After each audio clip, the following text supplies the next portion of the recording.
안녕하세요. 원피스 도서관 원도입니다. 드디어 혁명군과 드래곤이 등장하려나 봅니다. 과거 해군 대장 아오키지 그는 해이해진 정의를 표방했지만 결정적인 순간에는 그 누구보다 뜨거운 심장으로 약자를 보호하고 부조리에 맞서 고뇌하던 인물이었습니다. 오하라의 비극 앞에서도 정상전쟁의 참화 속에서도 그는 자신만의 정의를 지키기 위해 고군분투했습니다. 해군의 최고 전력이었던 그가 제복을 벗어던지고 선택한 곳은 평범한 시민의 삶도 혹은 또 다른 정의를 실현하는 혁명군도 아니었습니다.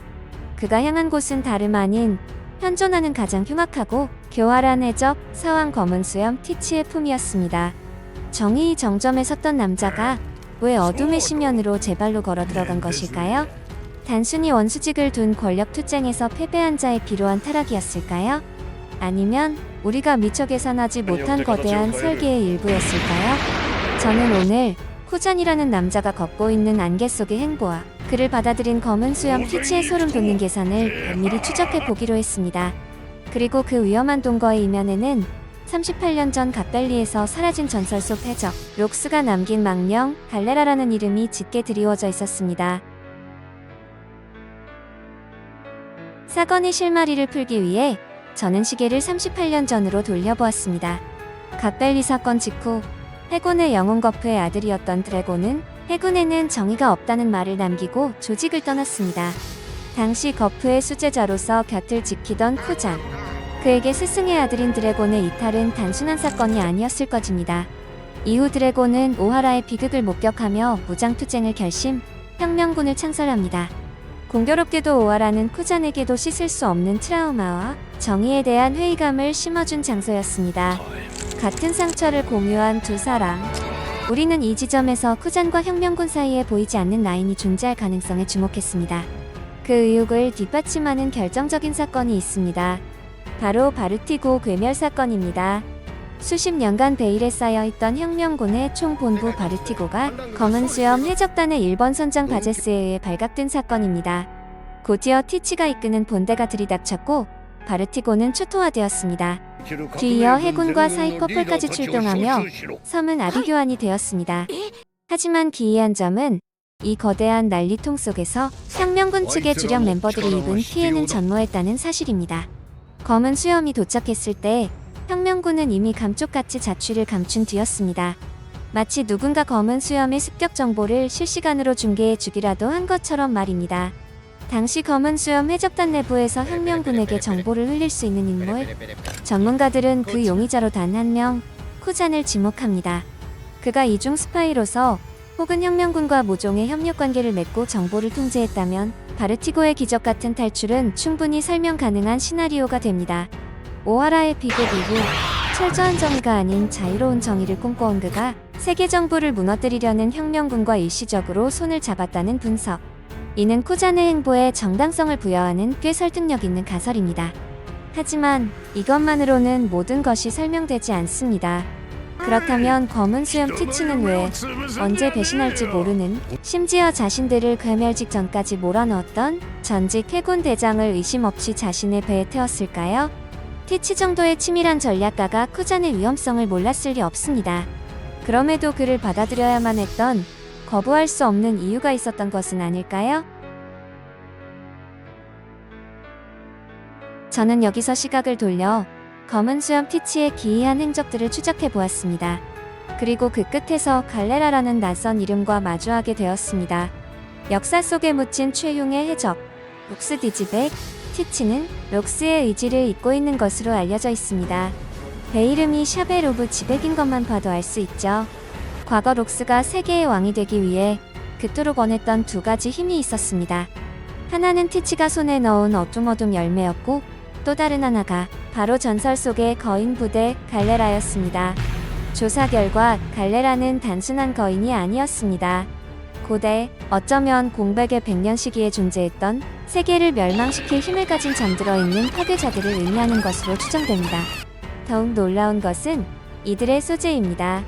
저는 정부의 비밀 실험 시설이었던 펑크 하자드의 기록을 입수했습니다. 그곳의 거대한 냉동실, 일명 콜드룸에는 일반 거인보다 훨씬 거대하고 기괴한 형상을 한 죄수들이 영원히 녹지 않는 얼음 속에 갇혀 있었습니다. 세계 정부는 수백 년간 이들을 실패작이라 부르며 은폐해왔지만 티치는 알고 있었을지 모릅니다. 그것이 실패작이 아니라 록스가 찾던 고대 병기급 전력인 갈레라 그 자체라는 사실을 말입니다. 티치의 야망은 명확합니다. 세계 정부를 무너뜨리고 자신이 왕좌에 앉는 것. 그러기 위해서는 지진과 어둠의 능력만으로는 부족했습니다. 그에게는 세계를 공포로 몰아넣을 압도적인 무력 집단, 즉 록스의 유산인 갈레라의 부활이 절실했습니다. 그는 왜 해군과 함께 나타날까요? 그는 이미 사왕의 선원인데 말이죠. 게다가 자신의 스승인 해군 영웅 가프까지 하극상을 했는데도 말이죠. 현재 원피스 팬덤이 새로운 오프닝 이후 항상 주목하는 것 중 하나는 제작진이 남기는 작은 디테일입니다. 때때로 그것들은 만화에서조차 아직 일어나지 않은 사건에 대한 스포일러나 예언이 되었기 때문이죠. 이번 새로운 오프닝의 경우 팬덤의 주목을 끈 것은 아오키지 대장이 해군 그룹 뒤에 서 있는 모습이었습니다. 심지어 이들 대부분은 특수부대 소드에 속해 있습니다. 이 해군 그룹은 서류상으로는 해군을 그만뒀지만 여전히 이 조직의 이름으로 활동하고 있습니다. 가장 놀라웠던 사례 중 하나는 드레이크였습니다. 그는 자신의 해적단을 만들기 위해 해군을 그만뒀지만 그의 진짜 목표는 백수 해적단에 잠입하는 것이었습니다. 서류상으로는 더 이상 해군이 아니었지만 그는 여전히 소드의 일원으로서 이 조직을 대표했습니다. 흥미롭게도 아오키지는 바로 드레이크 뒤에 있습니다. 슬슬 냄새가 나지 않나요? 원피스 오프닝이 우리에게 아오키지와 드레이크가 백수 해적단에서 했던 것과 유사하게 검은 수염 해적단에 잠입한 해군의 첩자라는 것을 암시하는 것일까요? 오프닝에서의 스포일러나 예언은 새로운 것이 아닙니다. 이전 오프닝에서도 비슷한 것들을 보여준 적이 있습니다. 가장 최근에 유명한 사례 중 하나는 와노쿠니의 오프닝에서 아카자야 구남자를 보여줄 때였습니다. 흥미롭게도 오로치의 부하인 쿄시로가 이 사무라이 그룹과 함께 나타납니다. 그 순간에는 쿄시로의 정체가 아직 밝혀지지 않았고 그가 적진에 잠입해 있다는 것도 몰랐습니다. 마찬가지로 쿄시로와 칸주로가 오프닝에 등장한 방식은 매우 흥미로웠습니다. 둘 다 등을 보이고 붉은색으로 칠해져 있었습니다. 흥미로운 점은 둘 다 각자의 진영에서 배신자였다는 것입니다. 그렇다면 아오키즈가 검은 수염 해적단의 첩자일 가능성은 얼마나 될까요? 그의 최근 등장으로 보면 그는 자신의 의지로 티치에게 합류한 것처럼 보입니다. 그는 아카이누의 명령을 받고 싶지 않았고 검은 수염과 비슷한 목표를 가지고 있었기 때문에 그에게 합류하기로 선택했습니다. 하지만 이것이 얼마나 신뢰도가 있을까요? 아오키즈가 티치에게 합류했다는 이야기가 나왔을 때 모두가 매우 놀랐습니다. 그토록 해군에 충성했고 심지어 대장이었던 사람이 해적에게 합류했다는 것을 믿을 수 없었습니다. 심지어 사왕 검은 수염 해적단이었다는 것에서 2차 충격을 받았죠. 특히 오로성은 이것을 믿을 수 없었고 만약 정부의 고위층이 이런 움직임을 예상하지 못했다면 모든 것이 사실인 것처럼 보입니다. 만약 소드 일원들이 극비 작전을 위해 오로성에게 보고하지 않고 심지어 해군 원수에게도 보고하지 않는다면 어떨까요? 하지만 무엇보다도 누가 아오키지에게 검은 수염 해적단에 잠입하라고 명령하거나 독려했을까요? 지금 당장 아오키지에게 그런 일을 하도록 설득할 수 있는 유일한 사람은 전 해군 원수인 센고쿠일 것입니다. 게다가 센고쿠는 아오키지가 자신의 뒤를 이어 해군 원수가 되기를 원했지만 오로성은 아카이누를 원했기 때문에 이를 탐탁지 않아 했습니다. 만약 코잔이 아카이누에게 패배 후 센고쿠가 아오키지에게 검은 수염 해적단에 잠입하도록 설득했다면 그것은 충분히 가능한 그림이라는 것이죠. 해군을 그만둠으로써 그는 더 이상 아카이누의 명령을 받지 않게 되었다는 것이죠. 원수는 아니지만 그래도 자신의 뜻대로 활동할 수 있다는 것입니다. 여전히 자신의 이상을 따르면서 다른 누구도 할 수 없는 방식으로 도울 수 있을 것입니다. 물론 이 임무를 위해서는 오직 한 사람만이 임무에 대해 아는 것이 필수적입니다. 어떤 면에서 해군의 규칙을 위반하는 것일지도 모르니까요. 게다가 매우 중요한 임무이기 때문에 아는 사람이 적을수록 좋습니다. 그래야 더 성공적인 잠입이 될 수 있습니다.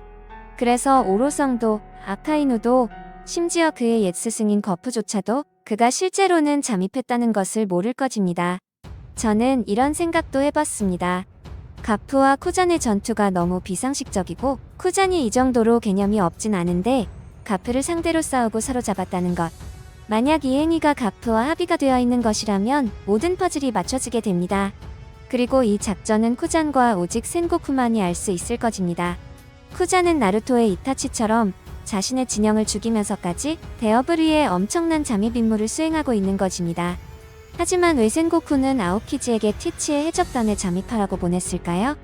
이것이 현재 우리가 만화에서 보고 있는 것과 관련이 있다면 어떨까요?